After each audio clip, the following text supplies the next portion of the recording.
I'm Michelle Miller. I'm the Performing Arts Network Chair for Brandeis Alumni as part of Arts Alumni. We've been doing all these events all year.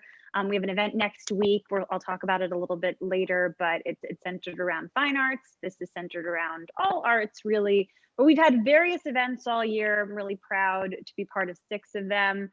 We've done everything from networking and entertainment events to panels like this one, and sort of geared towards different subjects. We've had TV film panels, we've had theater panels, we've had a short film.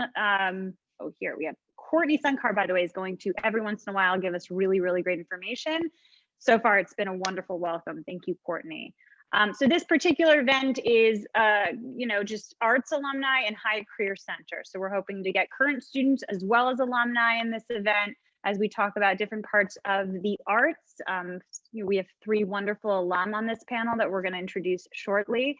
And these 3 have had very different sort of parts of the arts world. And so we're going to talk about their time before the pandemic, what's been going on after the pandemic.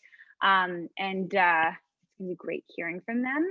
I'm going to do a quick arts alumni message. So the Brandeis Arts Network is a group exclusive to Brandeis undergraduate and graduate alumni that enables anyone involved in the arts, both professionals and enthusiasts alike, to engage, share, and experience the vast array of artistic endeavors of fellow Brandesians on campus, across the country and abroad.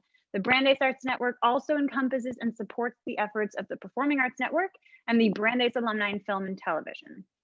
That being said, we do have Facebook groups. I don't know if anyone still sort of does Facebook. I know Jason does not, but we have Facebook groups that we would love for you to join. And every once in a while we'll post, events like this. We'll post, maybe alumni news and profiles, and alumni will post things that's going on.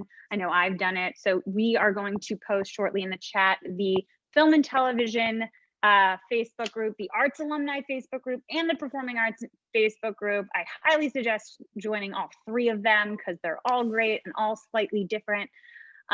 Wonderful. Great. I'm going to just start, I guess, because why not, right? All right, now I can do full screen because I don't have to read an arts alumni message anymore. So hi guys, I'm Michelle Miller. I'm class of 2011, also the Performing Arts Network Chair. We have so many people have come together for this event. Arnon Shore was part of this. We have Melissa O'Karma, Courtney Sunkar. Thank you guys so much. Wanted to say this in the beginning so you don't forget, as well as the Arts Alumni Council that's always been so supportive. Please feel free to join our Brandeis Facebook group. Excellent. Thank you so much, Courtney. I appreciate it. And yes, so I'm an actress in New York City, so I sort of cover that realm.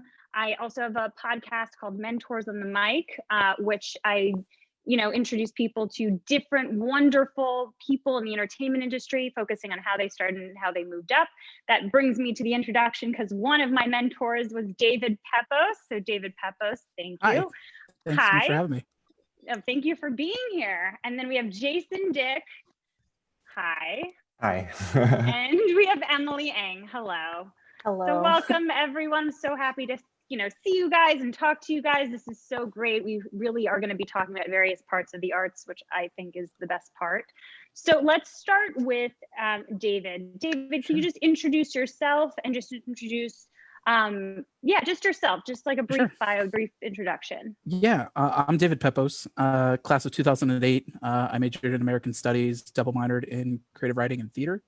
I'm a comic book writer based in Los Angeles.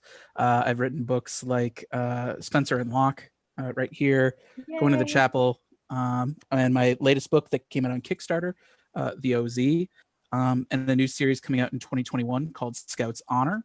So yeah, I'm happy to be here, and thank you guys so much for having me. I'm excited to be part of this panel. Oh, we're so happy to have you, David. And then Emily, can you tell us a little bit about yourself? Yeah, of course. My name is Emily Eng. I graduated from Brandeis in 2014. I'm currently based in Athens, Georgia. I'm studying conducting in a doctoral program at the University of Georgia. And recently I started a nonprofit called Lift Music Fund, and we'll talk a little bit more about that. But probably a lot more about that. Yeah, it's so great. But yeah, that's me. Perfect. Thank you, Emily. And then Jason Dick / BBGBs. Can you tell us a little bit about yourself? Yeah, sure. I am from Brandeis, graduating class of 2014 as well. I went to Brandeis at the same time as Emily. I guess we overlapped a year. And yeah, we all did, I guess. I majored in health science, society, and policy, and theater. Common thread here. And I am a drag queen in New York City. So a little bit different. A little Yeah. bit different. We have all spectrums here. So I'm going to just kind of briefly start this off with just asking each of you to just talk about a little bit about your life prior to pandemic. What was your normal? What was your day to day? What kind of stuff were you doing? So let's sort of go backtrack. Jason, what was life before the pandemic, aside from our book club, which we it's a little bit defunct right now because it's hard to meet. What are some things? Pre-pandemic, let's see. I was bartending at a Broadway theater as my day job, and about a year ago, September of last year, I started doing drag pre-pandemic, and was getting the ropes and going out to bars and clubs and doing amateur nights at midnight, getting home at 2:30 in the morning, taking the train home in full makeup in New York City, kind of the full experience of getting your sea legs in the drag community, and starting to just kind of, glow up and learn. Yeah. And let's see what else. I was planning two shows. Yeah, I was planning two shows. One was supposed to be at the Duplex. It was going to be my first one-woman show, a solo show, cabaret, where I was going to talk about my journey with mental health and how that's kind of married with my journey in drag to teach me self-love and acceptance, things like that. And I was going to do another show, very different, with a friend of mine, a comedy show, parody and song parody, both of which got canceled. One was supposed to be in April, the other in May. But after during pandemic, I pivoted, but I guess I'll hold off on that. Yeah, hold off on that for a second. But I want to make sure. So just paint the scene a little bit. So you were doing, you were performing in various clubs. You were pretty well immersed in the drag scene. Like you have a mentor, like a drag mentor. Yeah, drag mother. If you will. Yeah, that's what we call it. Drag mother. Sorry. Yeah. We'll remove the mentor. I'm just used to well, I saying actually mentor did a at this point. play. I did a play that a friend of mine had written a part for me in, called Serotonin. That was the name of the drag queen in the play. And they asked me to do it, and I said, yeah, that sounds like a blast. And as the show began to approach, I slowly realized I had absolutely no idea what I was doing. I didn't know how to do makeup. I didn't own any wigs. I didn't even own a pair of heels that would work. So I was introduced through a friend of a friend to my drag mother. His name is Gloria Swansong. And she loaned me makeup and taught me how to do it. And it kind of lit the spark. And I thought about it for a few months, and I said, do I really want to do this? It's going to be so difficult. It's going to be so hard. And everyone's doing it right now because drag is very popular. Yeah.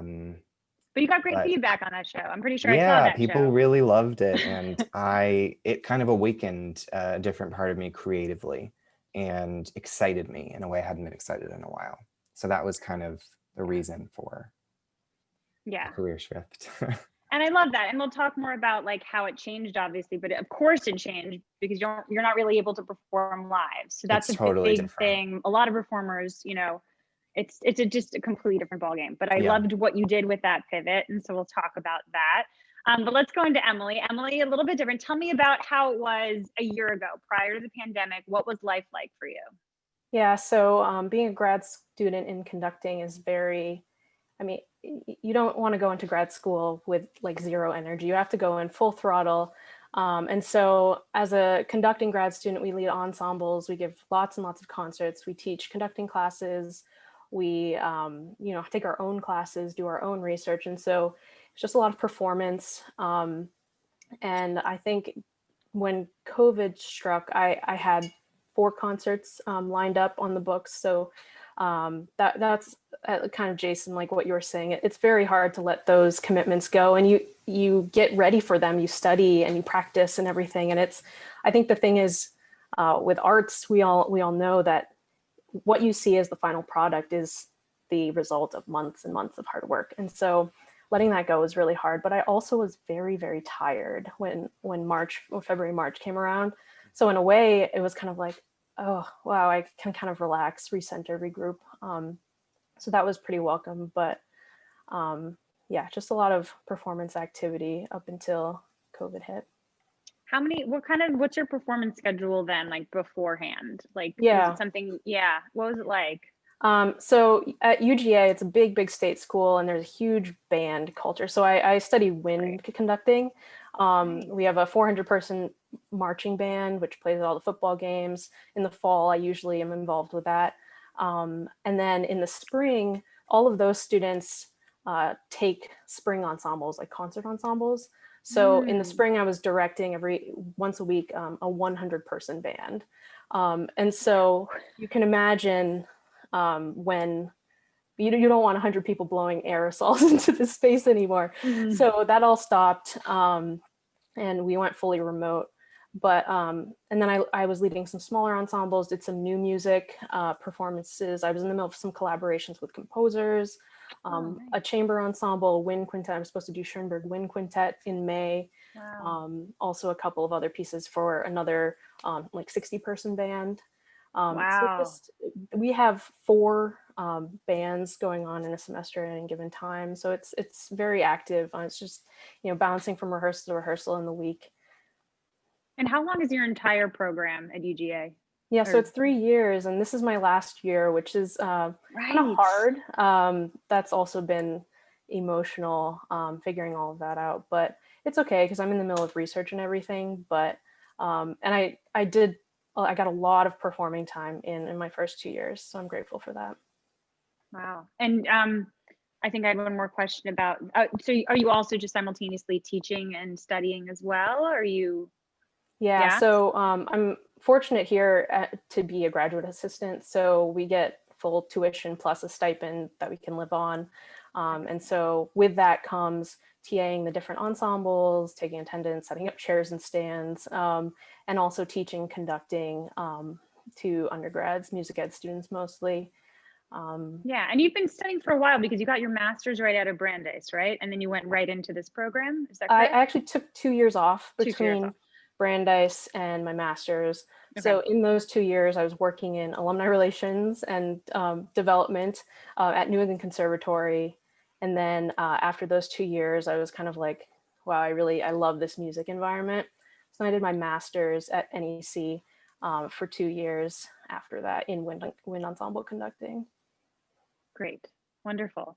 I think we lost Jason, so hopefully Jason comes back. Oh, there we go. No, okay. I'm here. I'm just, my boyfriend's getting home, so I didn't want to pull the attention. No worries. I'll be right back. Before we transition into, thank you so much, Emily. And before we transition to David, I do want to, I forgot to say that if anyone has any questions, feel free to just write them in the chat for us. Thanks. And I think at the end, we're going to have like a 15-minute question answer period. So David, tell us a little bit about what life was like prior to the pandemic for you. Yeah. My life is all about juggling things. And so pre and post pandemic, it's just choosing which things to juggle.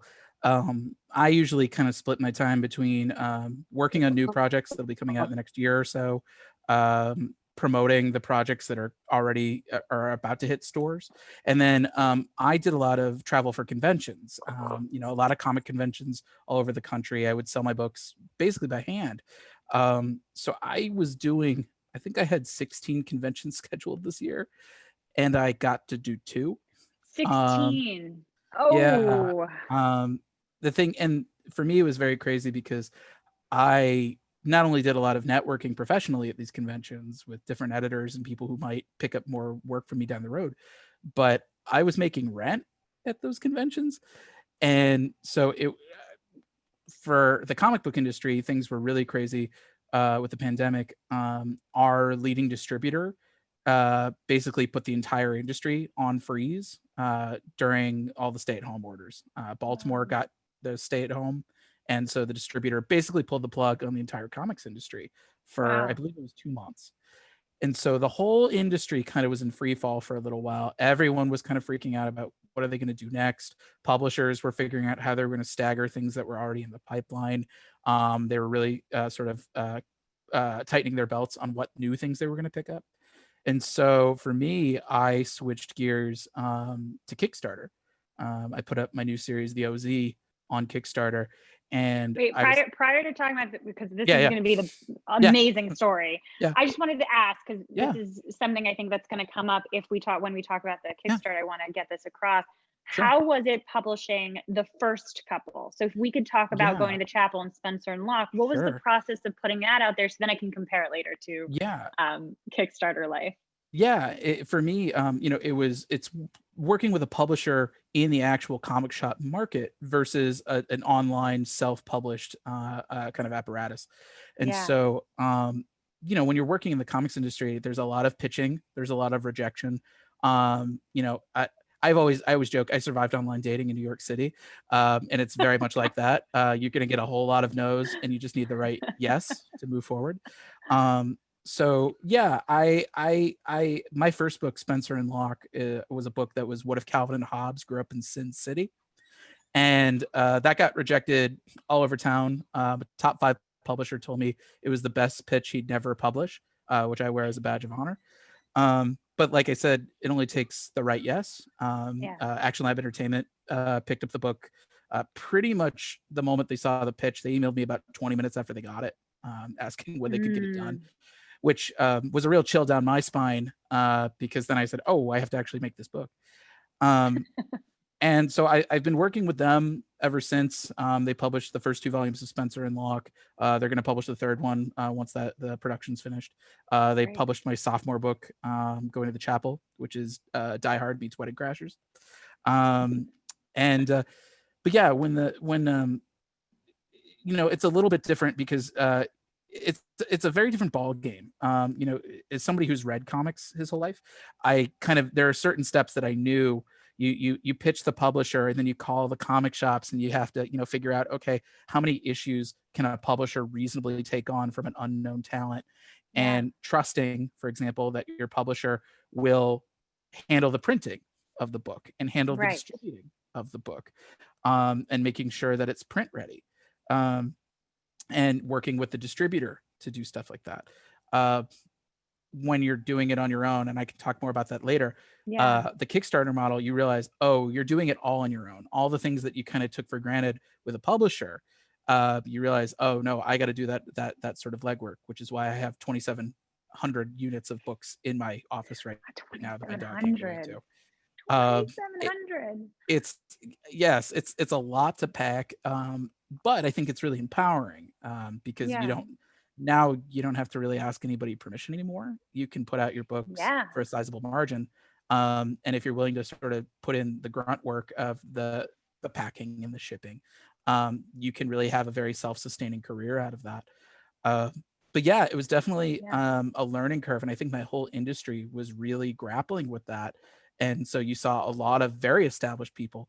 Scott Snyder, who was the writer of Batman for about a decade, he launched his Kickstarter the same day that I launched mine, August 17th.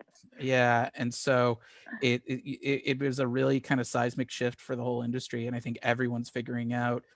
You have readers that just go to the comic shops, and those who just buy on Amazon, and those who just go to conventions, and those who just go to Kickstarter. And it's how to It's like 4 different. That's 4 different lanes. Yeah, to tap into sort of my Brandeis upbringing. It's how do you bring the diaspora together, and how do you sort of invite all these people to the same table and have them break bread together.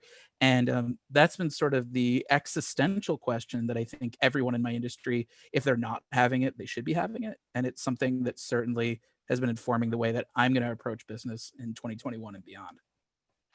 Love it. So we'll just go right into that, David. So let's continue with that. So the pandemic hits, obviously everything changes. Had you been thinking of putting a Kickstarter together prior to that happening? Was it in the back of your head? Yeah. What made you decide to go with it? So much of the way that I do things in the comics industry is usually if I have 2 problems, I try to solve them with each other. I'd wanted to do a Kickstarter for a while. I had a lot of friends here in Los Angeles, a lot of comic creator friends who had a lot of success on Kickstarter and said, you should really be doing this. And my friend Charlie Stickney, the co-publisher at Scout Comics and the writer of a comic called White Ash, he he and I have been friends for a little while now, and he was the one who really convinced me, saying what I was discussing earlier is that the Kickstarter crowd is a whole new demographic that aren't the people hitting a comic shop every Wednesday. Right. And so I realized that's a whole demographic of people that I've done no outreach to in the 3 years that my books have been on the stands. And so meanwhile, I had a book called The OZ, which was what if Mad Max took place in the Wizard of Oz. And we had the first 2 chapters drawn of the book. And a lot of publishers, just the way that it tends to be in my business, they drag their heels, things happen, they get distracted, there's limited bandwidth for acquisition. I had a lot of people say they were interested in the book, but nobody was putting a contract Biting. in front of me. Yeah. And when my industry kind of was in free fall with our distributor shutting down, I realized, like I said, let's solve one problem with another. I have a book that felt like some of my best work, and I wanted to do a Kickstarter. Why not bring some of my best work to Kickstarter? And the Kickstarter was really successful. Let's talk about how successful it was, David. So when did you reach your goal? When was it? How long did it take? 2 hours. 2 hours to reach your goal. 2 hours. Incredible. I had thought maybe if I could just get the print costs, it would be enough. I could make my money back in the convention scene when the convention scene came back. And when the Kickstarter was over and combining that with back end orders on BackerKit, we made almost $50,000. And which was 400 and how much percentage over was that? That was $44,000 more than what my goal was. Crazy. It was very crazy. That's the only word you can use to describe it. And I think I wrote down 475% of your initial goal. Yeah, that's like insane. It was it was really insane. I attribute a lot of it, some of it was right place in the right time. Kickstarter likes to keep people in the ecosystem. Having the writer of Batman launching a Kickstarter on the same day meant I had a really strong wind at my back. I had my readership from my previous books in what we call the direct market. That's the comic shops. And, those people who had read Spencer and Locke and Going to the Chapel were sort of primed to join on board. And then people who really like the Wizard of Oz.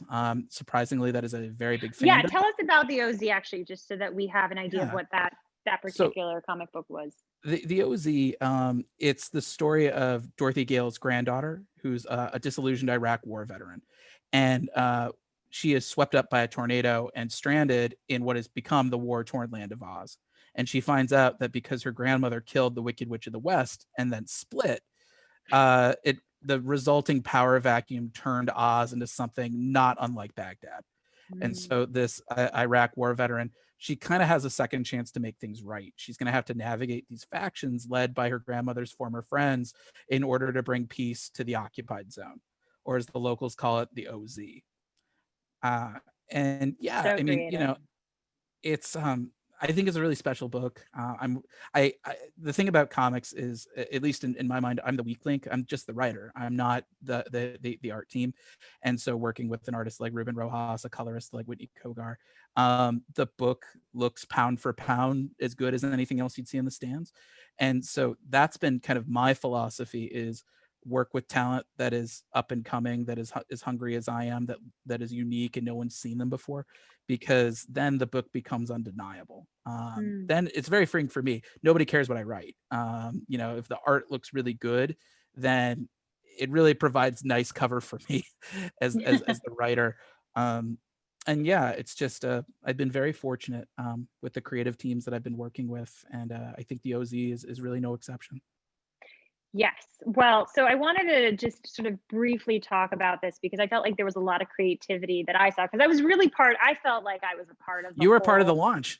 Because, well, so you interviewed for like so many podcasts, not just mine, obviously, prior to the launch date. So you were ready to go. So like, I felt like the first couple weeks you had multiple podcasts coming out, multiple interviews. So that was part of your launch. I felt like your Kickstarter was so successful for a myriad of reasons, but one being your launch was so successful prior to even launching, essentially. Thank you. But I felt really, I was really impressed by how creative you were in coming up with new incentives, because like we said, you reached your goal so quickly. Within Yeah. 24 hours, it was 3 times your initial goal.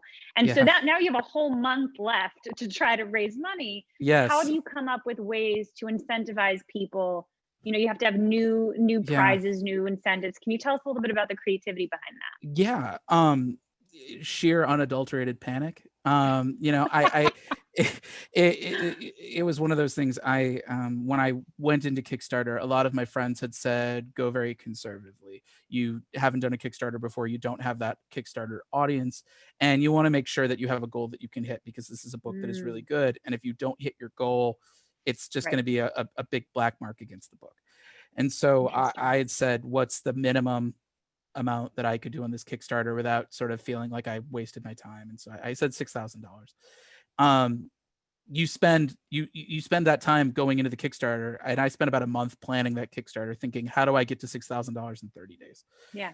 When you get there in 2 hours, you're suddenly not just like playing a brand new sport. You're like on a whole different planet with its own laws of physics, and you have to figure it all out on the fly. So I was really fortunate that I'm friends with a lot of people who have had success in Kickstarter. So I was able to pick their brain very quickly and say, okay, what do I do here? Things like having enhanced covers, for example, or adding pinups to the mix. Our digital comics extravaganza, where I contacted a dozen friends in the industry and I said, hey, if you give me a free PDF of your first issue of whatever book you want, that is 1,250 people who are going to get exposed to your work and will hopefully pick up some of your stuff. Things like pinups, stickers, enamel pins. It's really kind of a Rubik's Cube kind of game, where you have to figure out, what can I offer that is extra, that is not going to blow up my pre-existing shipping budget. Right. And even then, you know, there has proven to be a little bit of wiggle room as far as that is concerned, because the post office upped all of their rates about a month after my Kickstarter ended, Wow. before we had books that we could ship. So you know, you have to have some wiggle room in the budget for that. Right.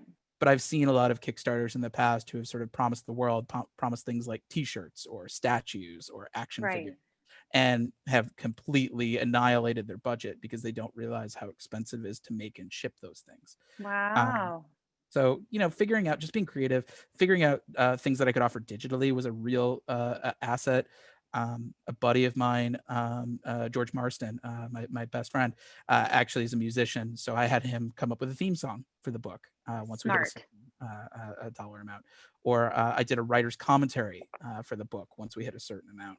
I offered a secret incentive cover if we hit $45,000, and we made it on the very last day. Yeah. And so it's sort of adding just one more buyable collector's item to the mix. There are certainly things that I would do differently looking back, especially with the fulfillment side. But that's the thing; it was my first Kickstarter, Right. and I feel very empowered knowing all the hiccups that I hit on the first one, which were not even that big, very Yeah. minor, Small like, hiccups. very minor hiccups, things that were totally solvable.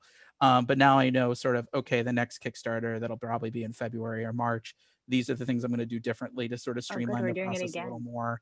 Yes, we will be doing at least 2 more Kickstarters to wrap up this Wow. series, Nice. and then possibly a third one for a collected edition. We're still figuring out, we're ironing out the bugs for all of that. But Oh, great. yeah, it's a wonderful way to kind of connect directly with the readers and build up your Yeah. own individual fan base. And yeah, Well, that leads me to my last question, I think, for this part is just, yeah, you've created a community. Like yeah, right off the bat, you created a community. I mean, I started seeing your updates were all about like addressing the Emerald Army. yeah. And I thought that was so great, because you already had the lingo, you already had, you know, the name for the community. So I just wanted to Yeah. ask quickly about that. How did that come about?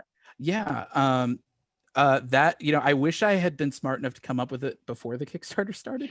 But you know, the adrenaline hits and more ideas hit. And so Yeah. when we were backed in 2 hours, I was so stunned and sleep deprived and kind of pinching myself. And suddenly the phrase Yellow Brick Road Warriors came to mind. So I started calling all of our readers that, and people seemed to really like that. And calling them the Emerald Army. I felt like I was channeling Stan Lee a little bit. He always was sort of the comics grandpa. His style was sort of showing readers a peek behind the curtain and kind of treating them, very informally, like their friends.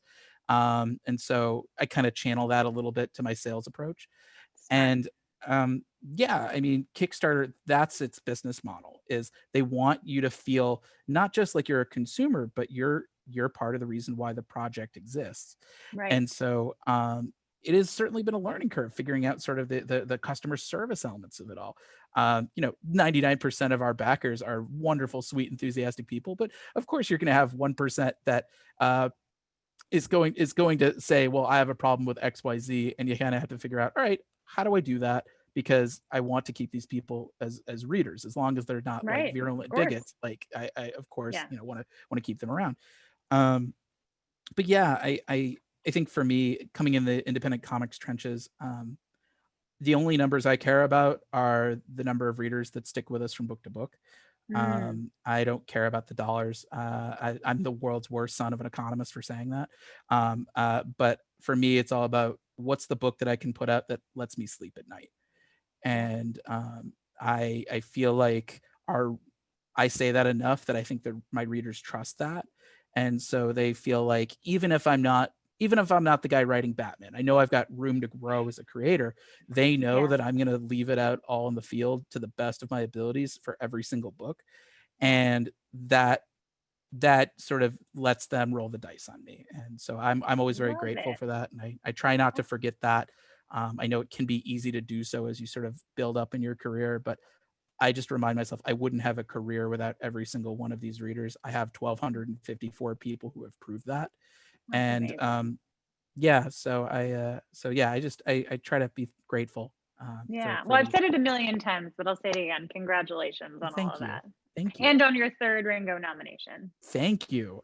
Yeah, that happened in the middle of the Kickstarter, and Yeah. yes, Big it was news. a lot going on A lot. in that month. It was my big month, and I'm very excited that people seem to be responding to the work.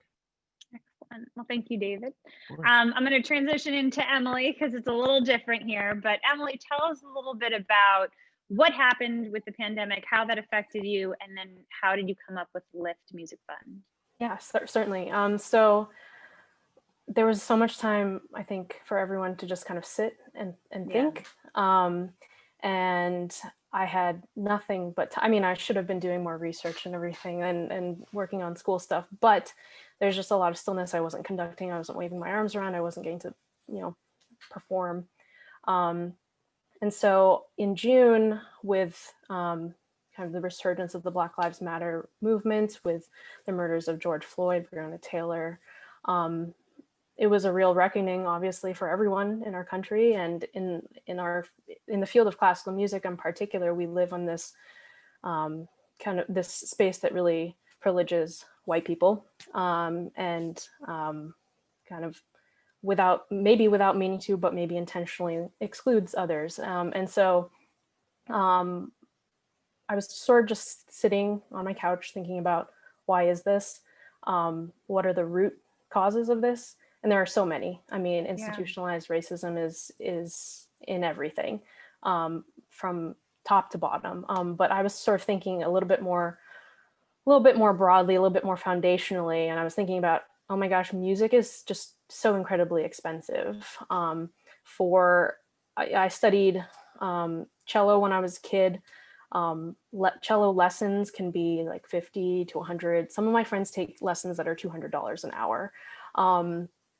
And to keep doing that, you have to start at such a young age, to have all the equipment and everything. And so for a family who doesn't have access to like wealth and income, that can be a real barrier for students to pursue music. And the income gap, the wealth gap really affects certain communities, Black, Latinx, Native American communities in our country. And so I was trying to think about how we can help and what our music field can do to improve the situation. And so I was thinking, kind of researching what sort of scholarships are available to young musicians. And I was looking for something that offers an ongoing source of funds, but that aren't like 1,000, 2,000, 3,000, these bigger scholarship numbers. I wanted something out there that could buy a set of strings or help repair an instrument or something like that. And that students could apply monthly and then find out within that same month if they got it or not. Because with so many of these scholarship applications, you apply in like December, and you don't find out until March, April, May. And that doesn't work when your instrument is broken and you need it to play every day. So I started talking to people, started talking to the music community, and everyone I talked to was like, either they were like, wow, I really wish I had something like this growing up, or they were like, wow, I realized how much money my family spent to make me as successful as I am today. So you usually either to be a successful musician, often to be a successful artist, it's either you've had a lot of help or you already come from a place of privilege. And so that's kind of where this all came from. And so I started talking to people, getting people involved, putting together a fundraising model, putting together our strategy, what our organizational like scheme would look like. Values. Yeah, exactly. Our website, mission statement. Exactly. Yeah, all of that. I, as I mentioned earlier, I worked in alumni relations and development. I'd done that at Brandeis. I was a phone-a-thon kid at Brandeis. So I was one of those calling you alumni, asking for money. And then I get the text today and I'm like, I'm sorry. Yeah. So all that to say is that was kind of Brandeis Phone-a-thon was the first time I stuck my toe in the world of development and fundraising. And then, so I kind of had that set of skills that was lying a little bit dormant, but this felt like the perfect opportunity to kind of synthesize my professional life, conducting music, leading, with like this fundraising abilities and background and project management and that kind of thing. So yeah, through all of that, we did a crowdfund. Similarly, David, I think we were fundraising at about the same time. We started in August, went to October, and raised almost $30,000 to fund the first year of microgrants. Amazing. Yeah. So I know that, yeah, you've had 3 months so far of being able to give all these people, the recipients, scholarships or grants or microgrants. So how much does each recipient get? Because we've already had 3 months, and each month is about 14 recipients. Am I correct? Yeah, it depends. So each student can ask for up to $250 for whatever they need. Some of them ask for money for books or whatever. And so they write up a little budget. It's a very simple application. We just ask where the student is in their musical journey, what music means to them, and how this microgrant would help them, and what impact it would have on their studies. So yeah, they also have the option to upload a video or audio of themselves playing. So it's great to get to know the students in that way. And yeah, we have a review panel. We have a set amount of dollars that we are saying this is how much we're giving out this month. Up to now, it's been $2,000 a month.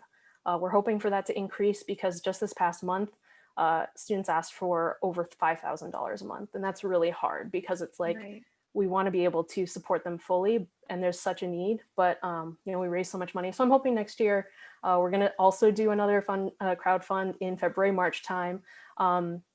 So that will fund the next year. Have you been getting donations in the meanwhile, or is that stuff I imagine slow and hard to also try to fundraise while accepting scholarship applications while deciding, all that's a lot. But have you been getting any donations since the crowdfunding? Yeah, so the crowdfund, we had close to 40 what we called mini concerts for microgrants. So friends of friends gave 30-minute performances, and they basically ran like a telethon. So you play a little, talk a little bit about your musical journey, and then also ask for donations. And so that brought in the bulk of our fundraising. And what was great about those was a lot of people didn't have an opportunity to perform live during the pandemic. And so they were like, well, what do I work towards right now? And this gave them something really fun to work toward at the end of the summer and into the early fall.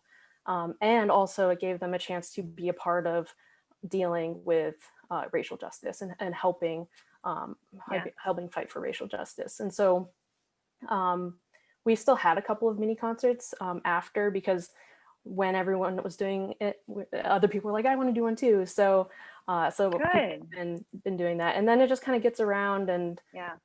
some of the students, teachers or friends and family, they are very supportive, so they'll find out about us. But Good. yeah, that's been. I'm going to hold off on my last question just because time-wise, I've ahead. completely messed this up a little bit. So I'll give a little bit of less time for question and answers, but please still bring them in. And I'll hold my last question because I think I'll have time at the end to ask you. Cool. But Jason, tell us a little bit about your post-pandemic life and how you transitioned and pivoted, because you're not able to perform anymore in clubs. You weren't able to do your shows as well. So how did you transition? It was very jarring because drag is completely rooted in live performance, and more than that, in interacting with an audience.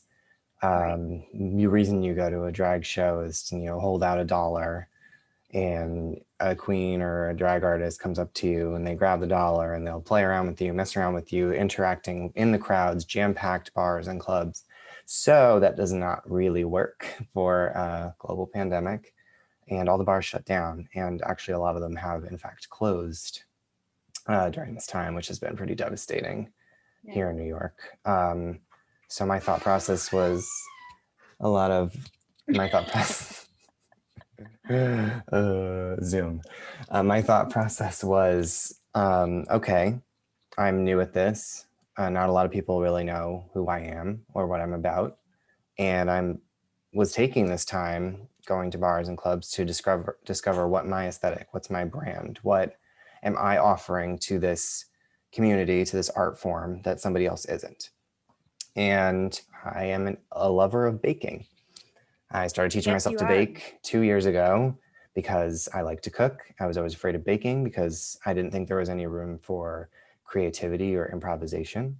So I decided I'm going to bake at least one thing a week for a year. This was before I started doing drag. So I did that over the course of the year. I probably baked 60 or 70 different things because I would double up some weeks. And because I was in book club with you, you got to sample a lot of them. I got to sample, so I was super happy. Yeah, I'm a and dessert fan. Yeah, it ended up being something that I was quite good at. And once you learn the fundamentals of baking, you can improvise. And that was when I really started to enjoy it. Started to create my own recipes, and a light bulb just kind of went off. I'd had this idea in my head of doing like a scripted series. Like, wouldn't it be funny if my drag persona kind of did this at home with Amy Sedaris, or Mr. Rogers-esque fourth wall kind of show. And then it became, oh, what if I just taught my recipes? What if I actually taught my recipes as me? And so my brother let me borrow his camera, and I got into drag. And the first video, you can see how new I was because it is crusty looking makeup. And I taught how to make my shortbread, which was the first thing I ever taught people how to make. And, it was fun. I enjoyed it. And I made a few more. What was your show called? Phoebe Gets Baked. Yeah, sorry, that's important to share. Yeah. I also thought it was a great name. Yes, yeah. Yeah, it was kind of like I had made the episode already and I was like, oh my God, I don't have a name for it. Phoebe Gets Baked. Why not? And so I made a few episodes, but it proved very challenging for me because I had to borrow my brother's computer. I didn't have a computer capable of software editing. I had a laptop that the battery had died and I couldn't even use it unless it was plugged into a wall. So I took some time off from the idea, focused on doing some digital shows, which were really great. Yeah, I did one in Also, June. yeah. Speaking of George Floyd, I was planning a Pride show, a digital show with a dear drag sister, another drag queen, Je ne sais quoi. And we were going to do this show and just collect tips and all that. And everything happened. And I had a conversation with her and I said, I don't want to cancel this show. I just want to refocus it. And so we did a show called Don't Mask Your Pride. And we raised money for the Liberty Fund, which posted bail for people who were arrested during protests when we had a curfew here in New York, and it was really, really rough here. And then the other half we donated to, oh my God, I can't remember the name of it right now. A nonprofit that provides grants and scholarship money for young people of color working in the arts, because that was something that my friend was really passionate about. So we ended up raising $800 in an hour on Instagram Live, which was kind of unfathomable to us because we're used to, you know, bringing in $20 in dirty singles from a bar and taking it home and being like, wow, what a great night. So raising $800 was pretty incredible. Kept doing some online content, and then I got approached by a queer networking website that was starting called Queer Social. They said, we saw your baking show. We love it. We would love to have you bring it to our website as like exclusive content. So I was like, okay, time to get a computer. And got a new credit card with no interest rates, got a computer with great editing capabilities, and we were in business. I started my show up again. And So talk to us a little bit about the show. Like, how does that, like, what's a typical episode or show like there? Sure. So I will basically take you through one of my recipes an original recipe that I have created or that I've adapted. And I will take you through the steps, and we'll have a bunch of laughs on the way. It's very silly. My aesthetic in drag and as an artist, I love comedy. I've done sketch comedy and improvisation, and that's what I love to do. I love to make people laugh. So and I think that's an important point of your style, because you'll do like a song prior to, or at least the one on Thursday, you'll do a song prior to, you know, just talking about the recipe, and the whole recipe is really funny and all that stuff. But the song prior to, you'll perform, but in the middle of singing or lip syncing, you'll also insert these little bits from comedy, from different comedies, and it's so fluid and excellent. I mean, it really, you must, I mean, there's a lot of preparation, I imagine, to that. Yes, I have become very technologically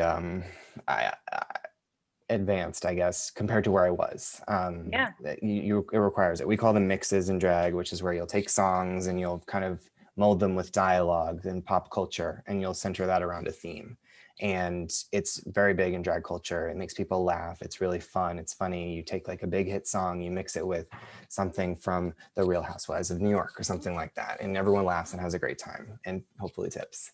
And so I became very good with GarageBand and with creating content like that, which I had already been familiar with. And then there was the video editing. I had no idea how to do the production of your videos is fantastic. I mean, I'm not just saying that. I really think it's all very seamless. You put out a music video not too long ago, which was beautiful. I highly recommend.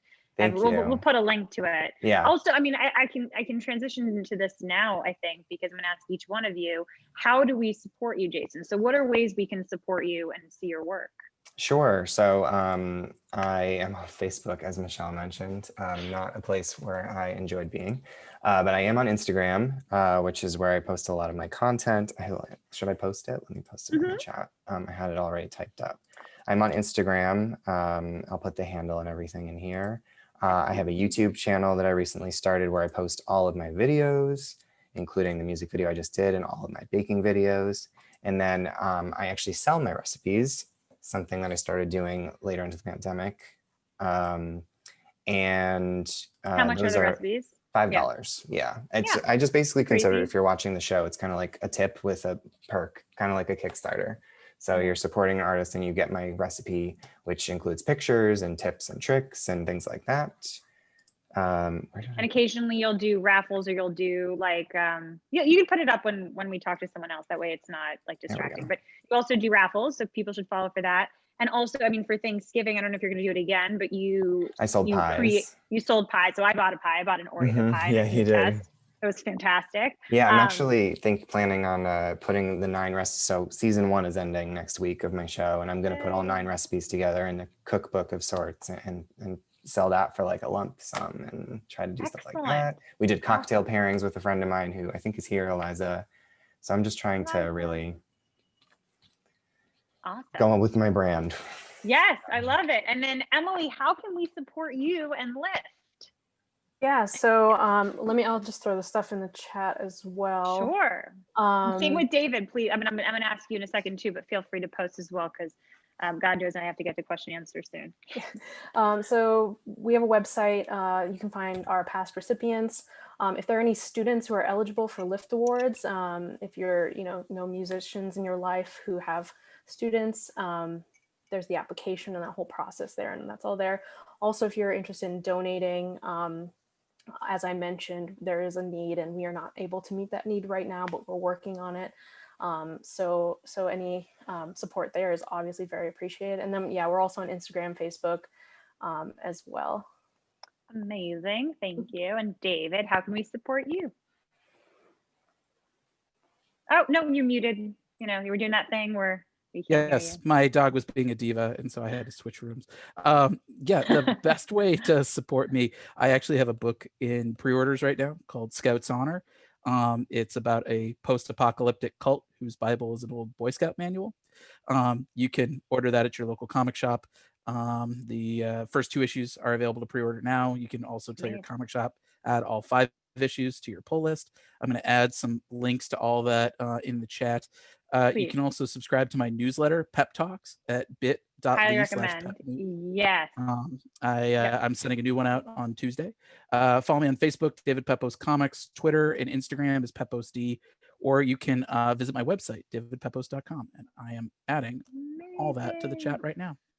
All right, great. Well, so on that note, I can get to ask you questions that other people have come up with. So this one's from Ingrid Shore, the lovely Ingrid Shore. For all the panelists, do you have a sense that by working in an online space, are your students or readers or viewers from all over the world? And does that change the way you think about your work? Yes, I know for me, as somebody who works in live performance, normally, I mean, it's been exciting just to be able to have even just my parents be able to watch and not have to come to a gay bar at midnight on a Monday to do so. But it's exciting because you get exposed to, and this is a big thing with Instagram, but now focusing on online content really exposes you to people who aren't in the New York City area for me. And it's actually been an incredible way to reframe the way we think about doing drag, as rather than just it happening at the bar, it's happening online, and you can reach people who maybe are coming from areas where they don't have the chance to go out to a bar, people from different parts of America who would like a little drag in their life. Yes. Yes. Emily, Yeah, David, I'll say for me as well, similar to Jason, my parents were also able to watch all of my friends' mini concerts, and we had concerts basically every night from in the month of October, September, October time.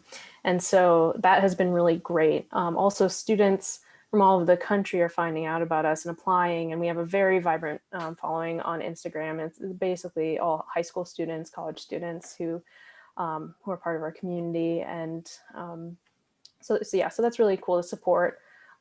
It's also made me think a little bit more about what can we do, because everything has developed in a virtual space.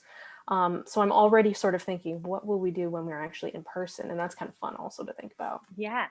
And you have time to think about that. It's like a preparation thing. And how you can marry those two things. Yeah. Right. They don't have to be mutually exclusive. I was thinking a lot about that, like even creating these events, we've been creating Brandeis panels and stuff all virtually, but how great would it be to have that in person again, but also have that virtual component for people who are not in the same city. And David, do you want to close out that question? Yeah, the comics industry, because most of my books are usually printed at least nationwide, and then oftentimes there is some sort of trickling in internationally. The big conversation in my industry has always had has been about representation. And that's sort of the big kind of global view that I always try to approach in my work is, look, I'm going to be honest with myself in that, like, I'm a white, straight, cis Jewish writer in Hollywood. It's not like I would consider myself a minority in any capacity. So while I can't speak with authenticity to anyone's particular life experience, what I can do is at least make sure that my characters have representation to them. The comics industry for so long has been dominated kind of by the straight white male archetype. You look at the Justice League, and 6 out of 7 are straight white men. And for me, a question that my collaborators and I have always asked ourselves, going from my very first book, is if this could be led by a woman or a person of color or someone from the LGBTQ community without sort of veering into negative stereotype, why not do it? And I feel like it's low impact for me, but it's something that I feel like it's a baby step in the right direction. And I feel like that is sort of that kind of speaks to my overarching imperative, which is how do we bring more people to the table? How do we bring in people who might not have felt comfortable in this industry or might not have felt like there was anyone like them in this industry to say, hey, look, you can have women action heroes, you can have action heroes of color, you can have anybody in this book, and there is some book for you to read. And I feel like that is sort of, I consider that my responsibility as a creator. And so that's something that I always try to take into consideration is how can we have a more global approach to the content that I'm working on. So Love it. yeah, and just Yeah. trying to now pivot it all online. Right. And Lauren Elias wants to ask you guys, speaking of pivoting, what advice would you give to artists about pivoting during the pandemic? Mine would be just be compassionate to yourself. This is, I remember going in therapy during all this, and my therapist saying, "This is truly unprecedented." You don't wake up thinking, what happens when my entire industry shuts down for 2 months and all the conventions that I've planned for the year are just not going to happen. So you can give yourself a little bit of time to kind of figure out, like, first off, just to kind of reel with the initial impact of, oh man, what is going on? And then sort of figure out, okay, how am I going to pivot? How am I going to change gears? These things don't happen overnight, and expecting yourself to do it overnight, I think, can be counterproductive to your creative output. So, I think collaboration is really important. Anytime that you can bring multiple people to stick together, I think it becomes sort of a force multiplier.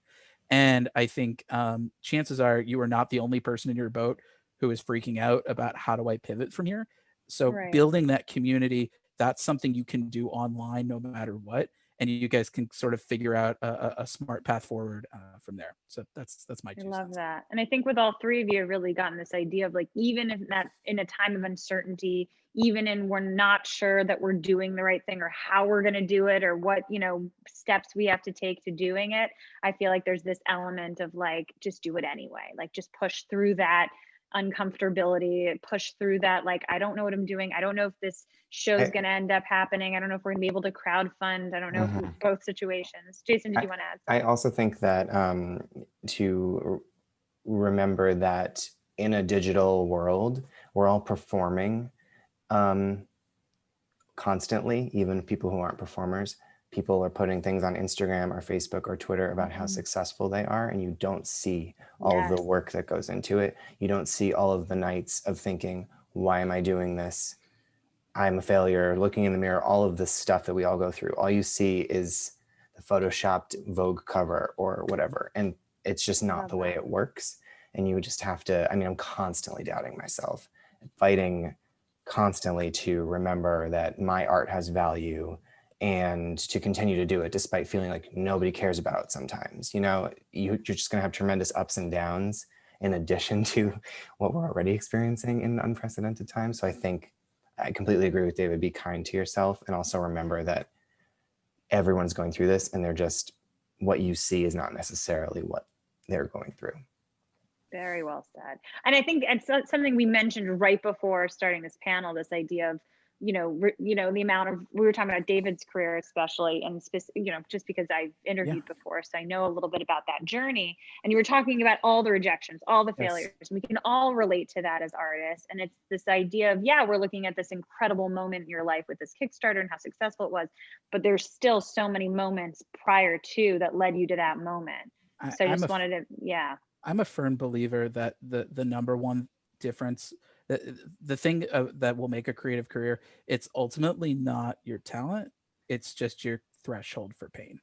And how long can you kind of stick around and say, like, I'm not going anywhere?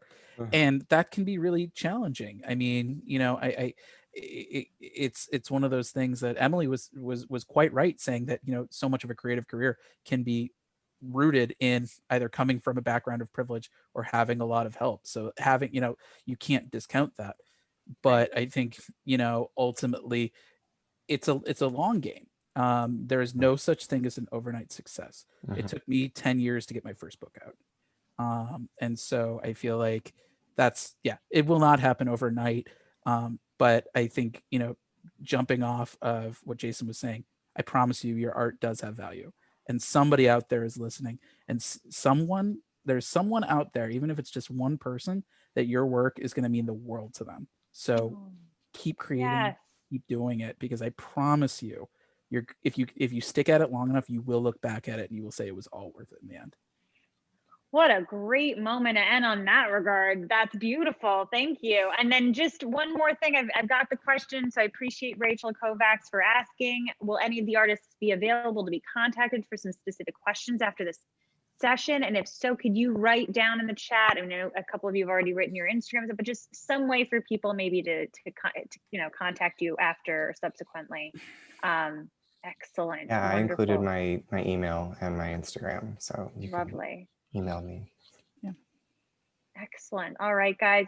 Just one more thing. Courtney mentioned it, and this is the last thing, I promise.